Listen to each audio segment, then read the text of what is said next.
1000 సంవత్సరాల కింద నిర్మించిన ఈ ఆలయం గురించి ఒక ఆశ్చర్యమైన విషయం మీకు తెలుసా? ఈ ఆలయం గోపురం నీట నేల మీద పడదు. తమిళనాడులోని తంజావూరులో ఉన్న బృహదీశ్వర్ టెంపుల్ ఈ రాజరాజ చోళుడు నిర్మించాడు. 1000 సంవత్సరాల కంటే ఎక్కువ వయసున్న ఈ ఆలయం ఇప్పటికీ అద్భుతంగా నిలిచి ఉంది. దేవాలయం మొత్తం గ్రానైట్ రాయితో నిర్మించింది. అక్కడ 60 కిలోమీటర్ల పరిధిలో గ్రానైట్ రాయి దొరకదు. అయితే అప్పట్లో భారీ రాయిని ఎలా తీసుకొచ్చారు? కాలంలో క్రేన్లు లేవు, మిషన్లు లేవు.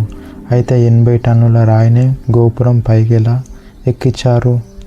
ఒక పెద్ద రాయిని ఉపయోగించి ఎద్దుల సాయంతో పైకి తెచ్చారని చరిత్రకారులు చెప్తారు. అక్కడ గోపురం 66 మీటర్ల ఎత్తు ఉంటుంది. ఈ గోపురం నీడ నేల మీద పూర్తిగా కనిపించదు. దానికి గోపురం ఆకారం మరియు సూర్యకిరణాలు పడే విధానం కారణం కావచ్చు. ఆలయం యునెస్కో వరల్డ్ హెరిటేజ్ సైట్ గుర్తింపు పొందింది. ఇక్కడ ఉన్న శివలింగం చాలా పెద్దది. నంది విగ్రహం చాలా భారీగా ఉంటుంది. దేవుడి మహిమ లేక పురాణ భారతీయ ఇంజనీరింగ్ అద్భుతం.